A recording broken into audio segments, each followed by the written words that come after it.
Une belle histoire qui nous est racontée par le Rav Baumgarten, le neveu du Rav Groner, le secrétaire particulier du Rabbi. Quelques jours avant de célébrer son anniversaire à cette épouse-là, le Rav Baumgarten dit à son oncle, voilà, est-ce que tu peux demander au Rabbi une bracha et prévenir que ma femme célèbre son anniversaire le Yom Hamishi, le jeudi.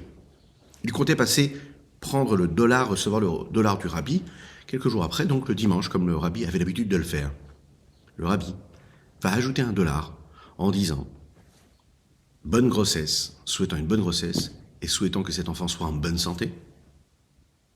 Inutile de vous préciser que le Rabbi ne savait pas du tout que cette femme-là était enceinte et qu'ils attendaient leur deuxième petite fille.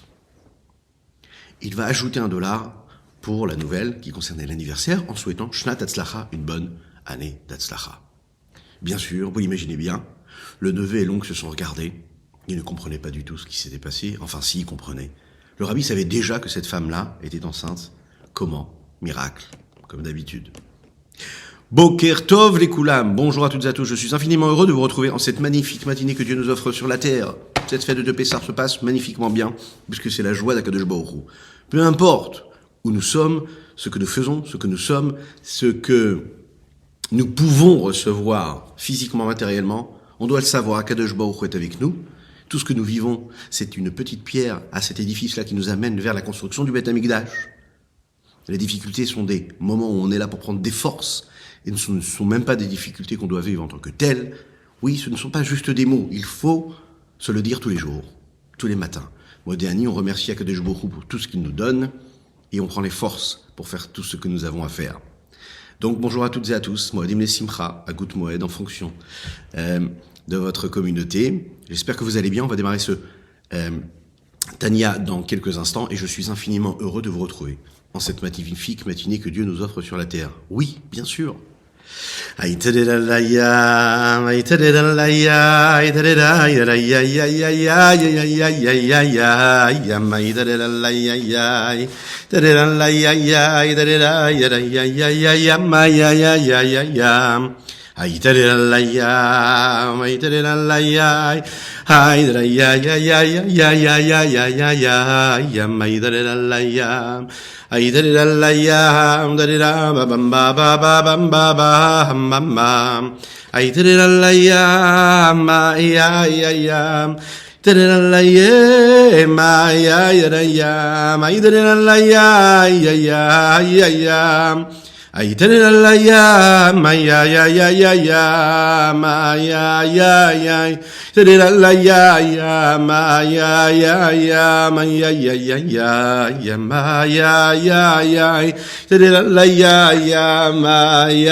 Lorsque le Admor Hazaken est revenu de cette période qu'il a passée chez le Maguide de Mezrich, l'élève du Baal Shem Tov.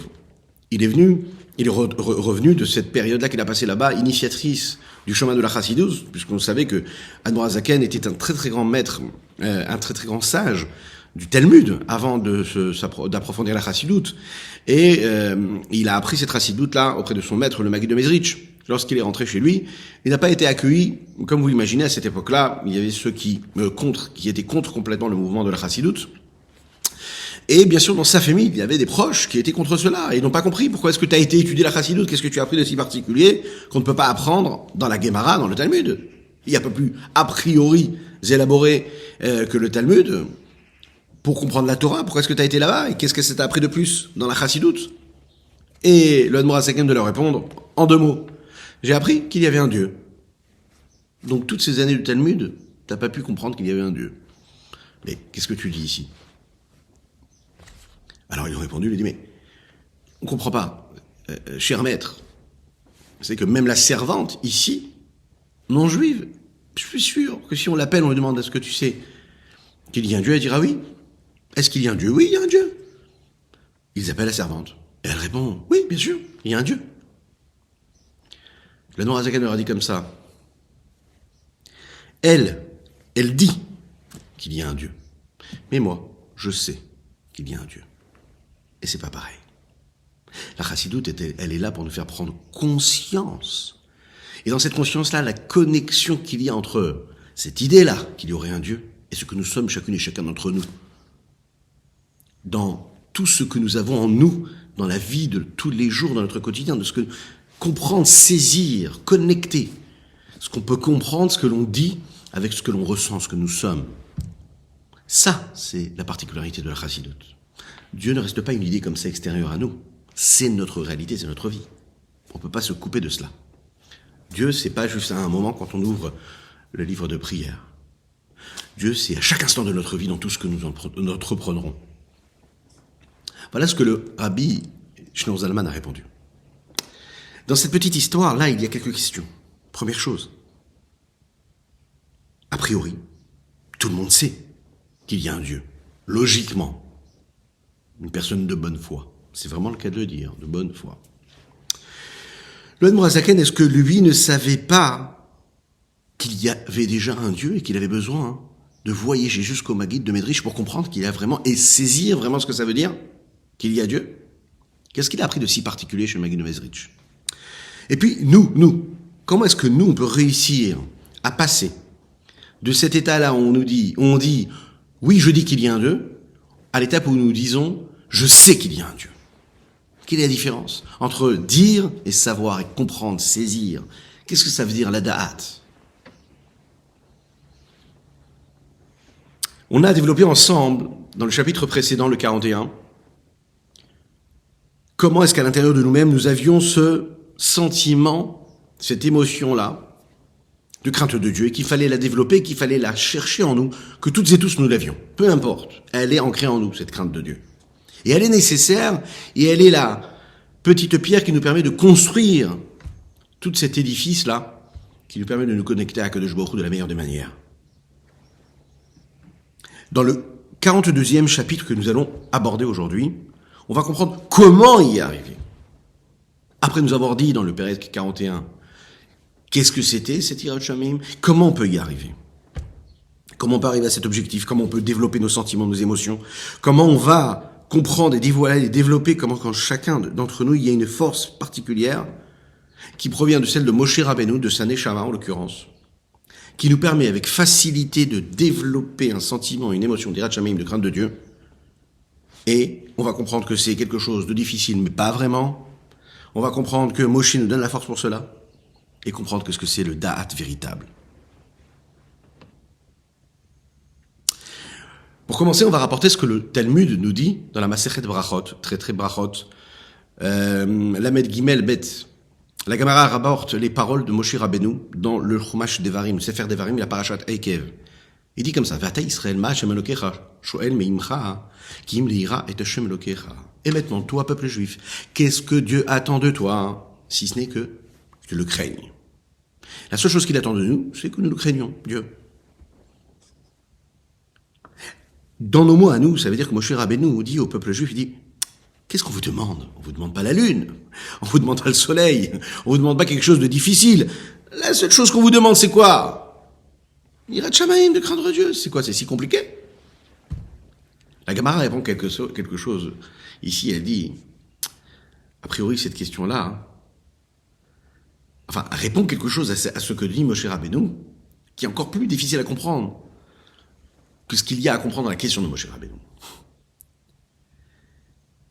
Elle dit, est-ce que la Yirat Shamayim, c'est quelque chose de difficile? Est-ce que c'est quelque chose de facile à aborder? Est-ce que vraiment Moshe Rabbeinu pense que craindre Dieu, c'est si facile que cela? A priori, non, c'est pas si facile de craindre Dieu.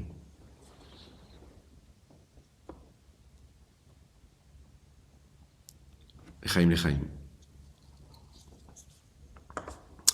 Nous n'avons pas encore parlé de la Refoua Shelema de Avraham Nissim Ben Sultana. Kadosh Baruch Hu lui envoie une Refoua Shelema et ces mots de Torah soient pour lui une source de bénédiction et de vitalité et de force. Et ce shiur est bien sûr Leilou Nishmat Avi Mori Rabbi Reuven Ben Isser Alav Ashalom.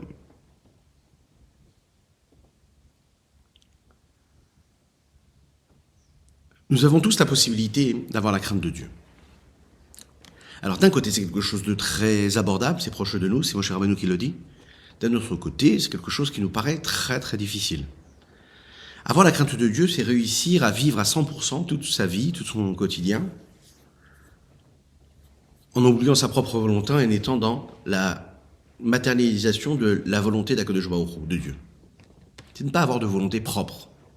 Et ça, en réalité, c'est quelque chose de très difficile. On peut demander à une personne de croire en quelque chose, mais le reste du temps, il vit sa vie personnelle, avec ses envies, ses désirs, ses pulsions, ses passions, ses analyses intellectuelles ou philosophiques, et il laisse la dimension de Dieu dans un compartiment bien défini, bien particulier. Et il réussit à faire les deux en même temps, à avoir ce compartiment, celle qui correspond à la foi qu'il a pour Dieu, et sa vie de tous les jours qui correspond en fait à ce que son cœur lui dicte, ou ce que son cerveau parfois lui dicte aussi. Réussir à créer cette symbiose entre les deux, c'est en réalité le plus grand des cadeaux qu'on peut se faire à soi-même, puisque c'est ce qui nous permet l'harmonie réelle dans la vie d'un juif. Sinon, la vie d'un juif, c'est une frustration constante et permanente.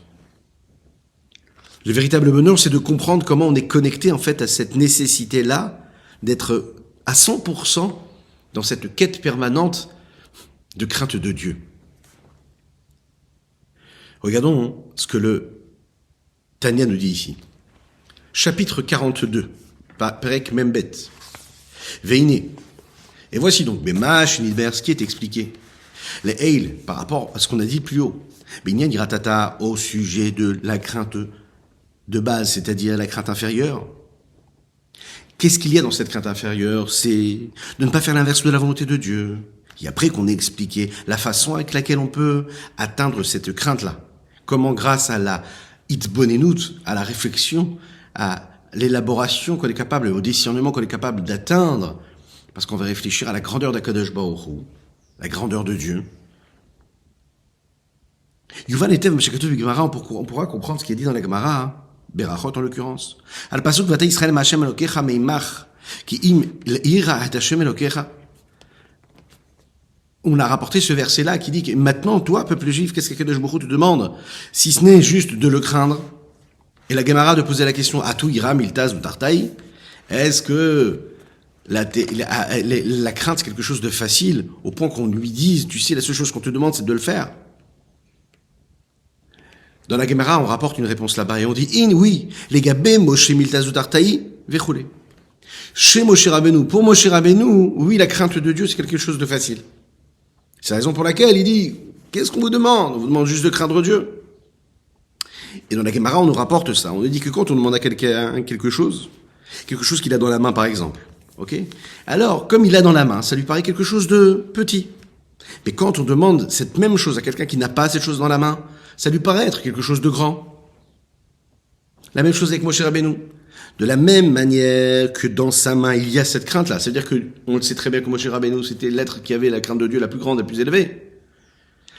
Donc pour lui, la crainte de Dieu, c'était quelque chose de tout à fait normal. C'était son oxygène. C'était tout à fait logique. Il n'y avait même pas besoin de travailler cette crainte de Dieu. Donc pour lui, comme il a ça dans la main, alors on lui demande ce qu'il a dans la main. Il a dans la main, il le donne. Il dit voilà, vous devez craindre Dieu. C'est la seule chose qu'on vous demande, rien d'autre. Mais pour une personne qui n'a pas cette crainte-là, Moshe Rabbeinu que Moshe Rabbeinu avait, c'est-à-dire, Moshe Rabbeinu c'était le bitoul, l'annulation, l'abnégation la plus totale. Alors par rapport à lui, en effet, on a du mal à ressentir cette crainte-là que lui il avait. Le Admorazaken dit a priori c'est pas compréhensible. On comprend pas la réponse de la Gemara. A priori, Moshe Rabbeinu dans le verset il dit Ve'atam Israël Ma Hashem Elokecha shoel meimar. Qu'est-ce qu'il te demande à toi? Dans le verset, il dit pas qu'est-ce que Dieu demande en général. Donc, quelle est cette réponse-là que la Gemara nous dit? Oui, non, mais Moshe Rabbeinu, il parle de lui, mais il parle pas de lui puisqu'il parle de nous, il parle du peuple juif, il parle de chacune et chacun d'entre nous. Donc, c'est bien qu'on nous demande et on exige de nous d'avoir la crainte de Dieu que Moshe Rabbeinu avait lui-même. Et là, Ignanou. L'explication est la suivante. Qui kol nefesh venefesh mi beit Israël, chaque âme du peuple juif. Yeshba bibrinat Moshe Rabbeinu lava shalom. Elle a de ce que nous appelons une petite parcelle, étincelle, de ce qu'est l'âme de Moshe Rabbeinu à lava shalom. Lechaim. Pour que chaque personne du peuple juif, d'accord, puisse saisir cette parcelle-là qu'il a en lui, il doit se souvenir de ce qu'est Moshe Rabbeinu pour lui. Et il ne doit pas le vivre comme un élément qui fait partie de la grande histoire du peuple juif et qui aurait intervenu comme un roi, comme un prince, comme un prophète à un moment de l'histoire. Moshe Rabbeinu, on doit le vivre au temps présent, et il doit faire partie de notre réalité à chaque instant. On n'est pas tous ce Moshe Rabbeinu, dans la perfection, à la perfection, mais on a tous quelque chose de Moshe en nous. Il y a ceux qui ont un peu plus, et il y a ceux qui ont un peu moins. Mais dans chacune et chacun d'entre nous, on a quelque chose. Ça veut dire, on a un dévoilement, on a une lumière qui provient de ce Moshe Rabbeinu. Pourquoi ? Parce qu'il faut savoir que Moshe Rabbeinu, il a quelque chose de très particulier. Ki hu mishiva roim amamshichim chayut ve'elukut lichlalut neshamot. Moshe Rabbeinu, c'est le berger qui fait partie des 7 bergers qui apportent de la vitalité, de la divinité à la globalité de toutes les neshamot, de toutes les âmes du peuple juif, à travers toutes les générations. C'est la raison pour laquelle ils sont appelés roim, des bergers. Qu'est-ce que c'est un berger ? Un berger, c'est celui qui nourrit, qui donne physiquement, matériellement à son troupeau de quoi manger.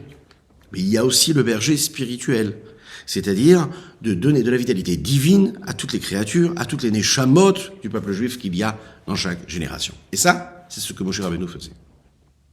Ou Moshe Rabbeinu alav shalom ou klalut kulam. Maintenant, il faut savoir que chacun de ces 7 bergers, c'est un berger qui nourrissait le peuple juif à travers, puisqu'il y en avait 7, bien sûr, vous le savez, le chiffre 7, c'est des 7 midot, que nous abordons en ce moment pendant la Taomer. Ok? Netzar Shebe Chesed aujourd'hui. Et Moshe Rabbeinu, en fait, il correspondait à toutes ces séphirotes-là. Parce que chacun, il avait quelque chose de particulier. Moshe Rabbeinu, il avait quelque chose de très profond qui incluait toutes les autres midot. Comme le fait de reconnaître l'existence, qui dans cette reconnaissance de l'existence, il y a ce qui va pousser et grandir et de se développer de cela, l'amour et la crainte. On sait, Moshe Rabbeinu était le berger, celui qui a dirigé le peuple juif longtemps, qui l'a porté, même dans les jours qui étaient les plus difficiles. On sait que Moshe, à son époque, il était tout en même temps. Moshe Rabbeinu était un navi, un prophète. Moshe Rabbeinu était aussi un roi. Il était aussi le Kohen. Et on comprend que dans sa vie, en fait, il y avait déjà dedans tout ce que les autres bergers auraient pu avoir, chacun bien définiment. Venikraa Raya Memna. Moshe Rabbeinu est appelé le berger fidèle.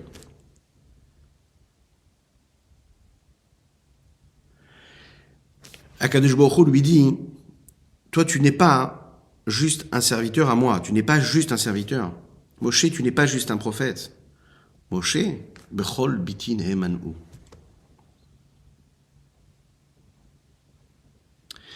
Il y a une autre explication qui est donnée à ce Re'aya Memna, à ce berger fidèle. C'est de dire que c'est le berger de la Emuna. Memna dans le sens de la foi. Qu'est-ce que ça veut dire ? C'est-à-dire de la même manière qu'un berger, il donne à manger physiquement et matériellement à son troupeau, Moshe Rabbeinu, il nourrit son troupeau, il nourrit le peuple juif et toutes les neshamot, toutes les âmes du peuple juif, et il leur donne cette émouna, cette foi qui est nécessaire. Le lien, il est simple. Les neshamot, les âmes juives, elles sont cette émouna, cette foi qu'il y a en Dieu. L'essence même du peuple juif, c'est la émouna de Dieu. Celui qui le dirige de cette façon-là est celui qui nourrit cette émouna-là.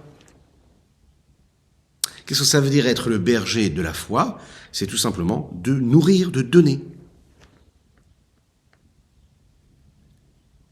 De donner les conditions, de donner la nourriture qui permettra à chacun de se servir. Et bien sûr, comme la nourriture le fait, permet le développement, permet de grandir. Et ça se matérialise à travers le niveau de da'at, qui on le sait, on va le développer tout de suite.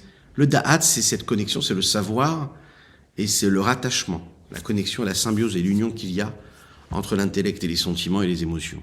Moshe Rabbeinu est celui qui va nous influencer, celui qui va enseigner la conscience de quelque chose qui est bien sûr intellectuel, mais qui va donner naissance à quelque chose d'émotionnel.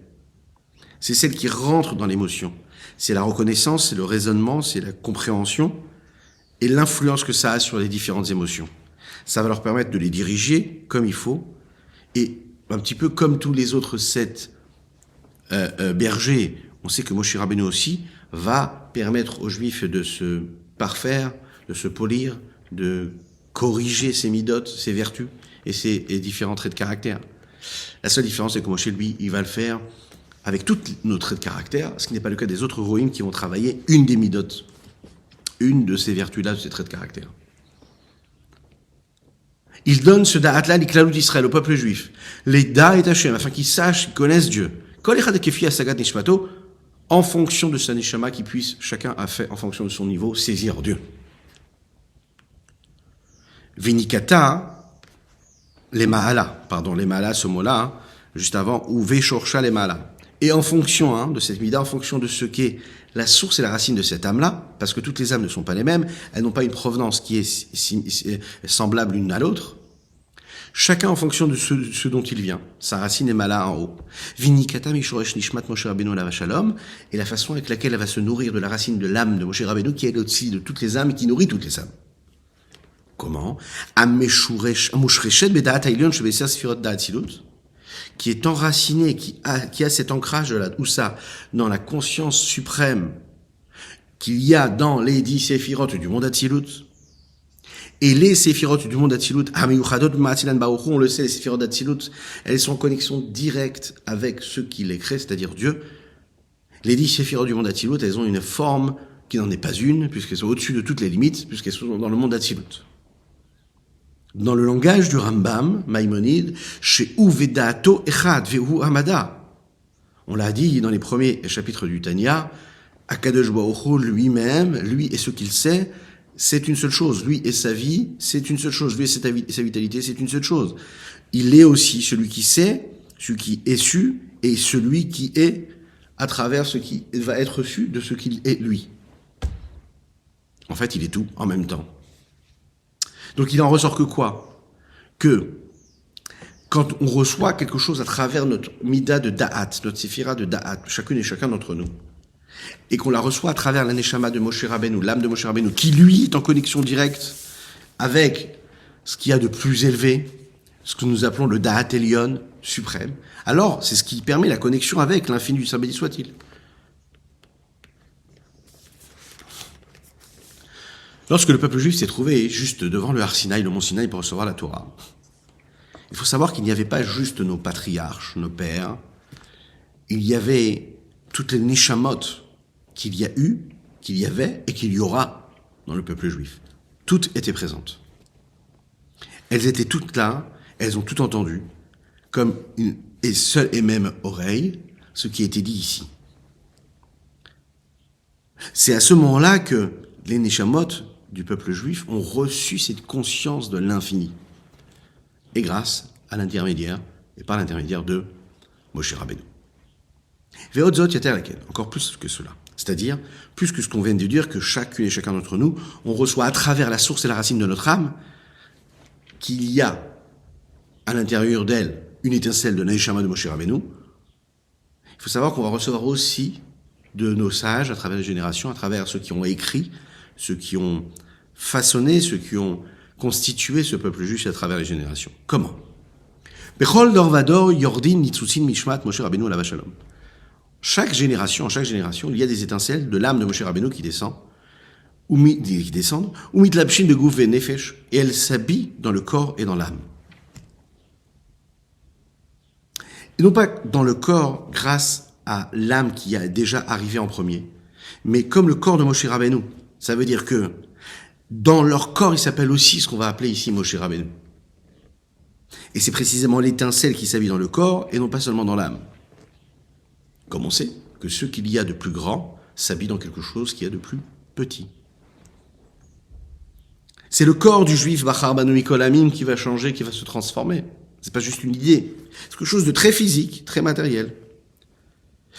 Mitlapshim begouva nefesh, ils vont s'habiller dans le corps et l'âme, chez le chachmé ador iné haïda, les sages de la génération, les yeux de l'assemblée.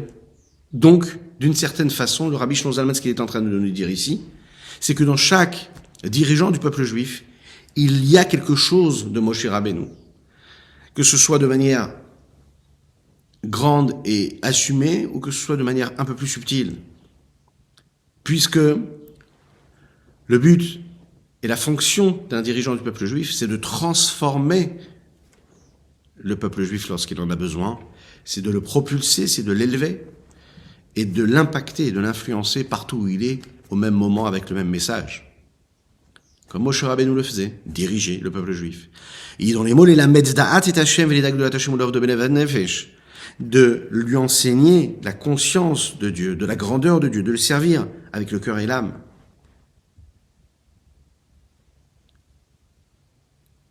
Pourquoi ? Parce que le service de Dieu avec le cœur et l'âme, c'est quelque chose qui est nécessaire, qui est primordial. Comment ? On ne peut pas servir Dieu seulement avec l'intellect. On a besoin de ressentir les choses. L'Echaim.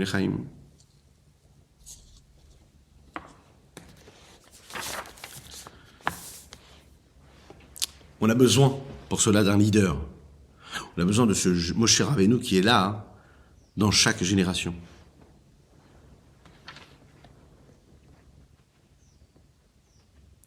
D'un côté, Moshe Rabbeinu, c'est un leader qui se détache complètement du peuple juif, a priori, des limites des êtres du peuple. En même temps, il fait partie de ce peuple-là. Il est venu de ce peuple-là. Il n'est pas descendu du ciel comme il était, mais il est venu de plus bas, de tout ce qu'il était tout en bas, comme tout le monde, a priori un homme simple, même si on savait déjà à sa naissance qu'il avait quelque chose de particulier, et il va grandir, il va nous représenter tous. Comment on réussit, en nous, à trouver cette étincelle, à développer cette étincelle de Moshe Rabbeinu que nous avons en nous? Et pourquoi c'est si nécessaire? Comment déjà en s'attachant c'est ce que on va voir à travers l'aneshama du maître de la génération, du dirigeant. C'est-à-dire que quand dans une génération nous avons un tzaddik et qu'on s'attache à ce tzaddik, automatiquement on s'attache à ce à quoi ce tzaddik est attaché. Et comme nous l'avons vu dans notre histoire qui introduit ce cours-là, le tzaddik réussit à être en connexion directe avec l'infini du Saint béni soit-il. Il n'y a pas de question de savoir est-ce qu'il y a une prophétie ou quoi que ce soit, puisqu'il est déjà à 100% le véhicule de l'infini du Saint béni soit-il. Donc puisqu'il en est le véhicule, il n'y a pas de travail à faire, il n'y a pas de séparation, la connexion elle est totale. Et c'est donc ça le da'at. Ce qui se passe avec Moshe Rabbeinu. Da'at, ça veut dire qu'il y a, comme ce mot-là, qui va être rappelé un petit peu plus tard et qu'on emploie quand l'homme et la femme s'unissent, Adam et Chava s'unissent, Dieu qu'est-ce qu'il dit? Adam yada et Chava. Adam connaît et prend connaissance de Chava. Qu'est-ce que ça veut dire? Ils s'unissent, Vayul et Psar Echad, ils deviennent une seule et même chair. Il n'y a plus de différence. C'est un seul corps. Le tzaddik, Moshe Rabbeinu, la connexion qu'il a avec Dieu, c'est cette nature de connexion qu'il a et d'attachement qu'il a avec Dieu. Même plus fort que la transcendance. Quelque chose de... Il n'y a pas de différence. Donc automatiquement, le miracle, il est normal. La prophétie, c'est tout à fait normal. C'est une divinité qui est là, présente, incarnée, dans un corps à 100%, sans aucun filtre. Si ce n'est celui de ceux qui le regardent. Comment nous, on va réussir à bien prendre conscience de cela et à profiter de cela comme il faut, afin de trouver les forces, les énergies qui nous amènent à nous rapprocher le plus possible de ce qu'est cette dimension-là de Akadosh Baruch Hu de Dieu. Parfois, on se demande pourquoi est-ce qu'il faut s'attacher à un tzaddik. Ben, la réponse, elle est là. Il y a ceux qui disent non, mais pourquoi s'attacher à un tzaddik? On est indépendant, on a un cerveau, on a un intellect, on peut réfléchir soi-même, on peut ressentir ce qu'il faut nous, chacune et chacun d'entre nous avec nos propres moyens. Pourquoi cette abnégation au tzaddik, au juste? Pourquoi à chaque fois dire oui, c'est le rabbi qui a dit comme ça, c'est le tzaddik qui a dit comme ça, je suis ce qu'il m'a demandé de faire, sans me poser de questions? Ça n'est pas être un esprit obscur ou petit de penser comme ça.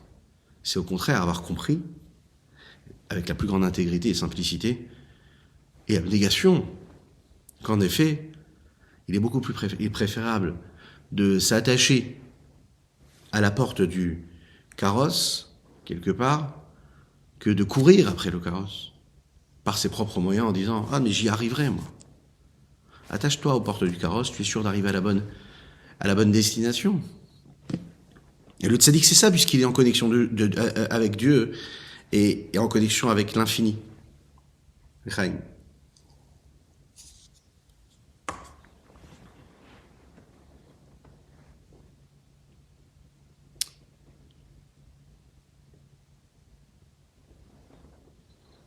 Ve'od zot yeteralken. On va y ajouter quelque chose de plus à cette explication. Bechol dor vador, dans chaque génération, yordin nitzutzin, menishmat rabben Moshe Rabbeinu alav shalom.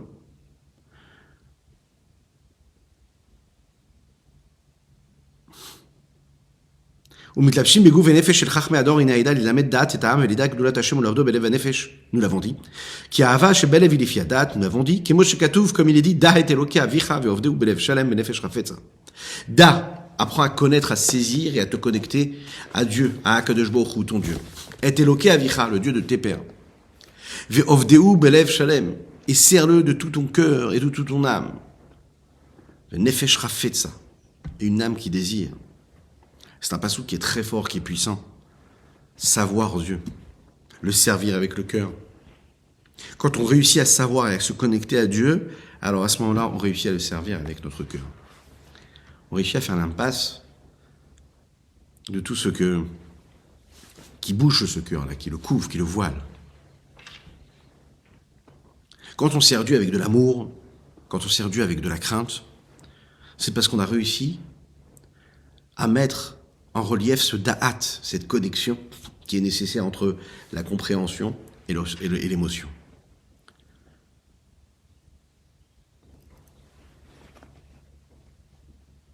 Il est dit, dans d'autres endroits où on l'a développé déjà ensemble, que le mohar shalit à la lèvre. Le cerveau maîtrise et gouverne le cœur.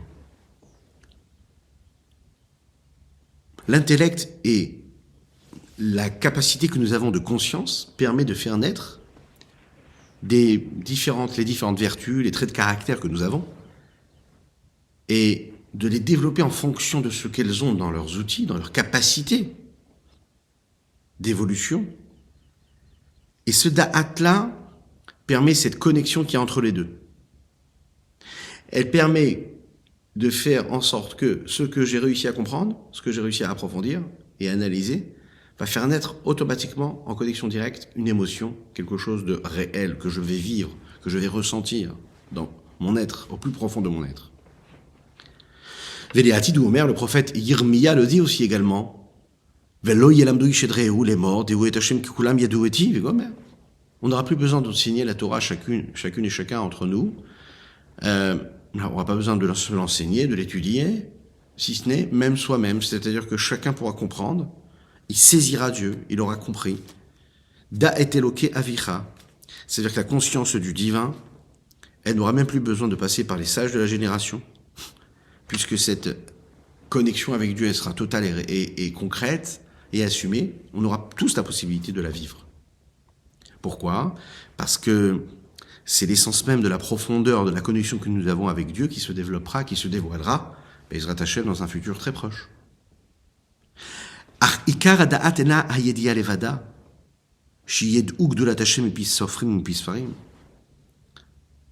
L'essentiel même de ce da'at, c'est pas de comprendre et de réfléchir et d'acquérir des connaissances de la bouche de ces grands scribes, ces grands maîtres de chaque génération, ou bien de ceux qui ont été écrits par les sages des autres générations précédentes. Ça veut pas dire qu'il ne faut pas les étudier. Ça veut dire, au contraire, qu'il n'y a pas d'autre façon d'y arriver qu'avec cette mesure-là et cette façon-là que nous avons de nous connecter à eux. Ça ne suffit pas de savoir ce qui a été dit par les sages précédents. Ça veut dire que celui qui sait Dieu, qui connaît Dieu, c'est pas celui qui est capable de connaître et de savoir s'exprimer avec tous les mots philosophiques, tous les mots intellectuels qui lui permettront de définir de manière théologique, après des années de recherche et d'analyse, et après tant et tant de diplômes, parce qu'il a réussi à apprendre tout ce qu'il fallait apprendre, à connaître tous les livres qu'il fallait connaître. C'est pas pour cela qu'il réussira à comprendre vraiment et à saisir ce qu'est la connexion avec le divin. Et bien plus aussi celui qui maîtriserait tous les livres de la Kabbalah, c'est pas ça qui fera qu'il arrivera à la conscience, puisqu'on sait que celui qui maîtrise techniquement tout le Talmud, qui peut étudier, qui peut enseigner même le Talmud, qui peut comprendre tout cela, qui peut avoir les outils, qui peut avoir les termes techniques, qui peut comprendre tout le système de l'enchaînement des mondes, kabbalistiquement parlant, qui peut maîtriser tous ces secrets-là de la Torah. Ça peut rester quelque chose de très technique, de très superficiel, et ça ne transcende pas et ça n'habille pas réellement sa vie de tous les jours. Parce que il n'y a pas de da'at, un véritable da'at, pas le da'at du savoir, mais le da'at de la conscience, le da'at de l'attachement, de la connexion réelle. Et là, haïka ou les amig da'ato bigdolat Hashem, l'essentiel c'est quoi? C'est d'approfondir son da'at, son savoir et sa connaissance et sa conscience dans la grandeur de Dieu, velit koa machashavto b'Hashem, et de fixer sa pensée en Dieu, dans Dieu, bechozek ve'ometz alef ve'amoach, avec la puissance et la force du cœur et du cerveau, ad shete'e machashavato mekoshuret b'Hashem bekesher amitz ve'chazak, jusqu'à ce que sa pensée soit en lien direct avec Dieu, soit reliée et attachée à lui avec un lien qui est fort, qui est puissant,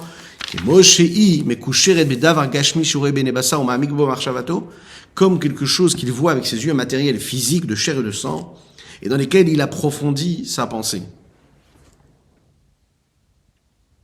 Comprendre Dieu, saisir Dieu, c'est pas juste savoir que nous savons. C'est pas juste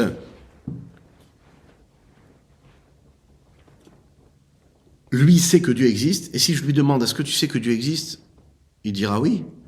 Alors moi aussi je sais que Dieu existe, alors je dirai oui. On ne peut pas saisir et connaître et savoir, entre guillemets, Dieu, tous et toutes de la même manière. On doit avoir notre connexion de saisissement, de compréhension. Parce que nous avons chacun et chacune une âme particulière. Je dois travailler sur mes compréhensions, sur mes connaissances, sur mes consciences. Je dois approfondir, je dois mettre de l'effort, je dois passer du temps à penser à ça. Ça fait partie du travail, du service de Dieu. De passer du temps à réfléchir, à approfondir cette idée-là. Il faut que je voie une évolution, qualitativement, que ça évolue, que ça change.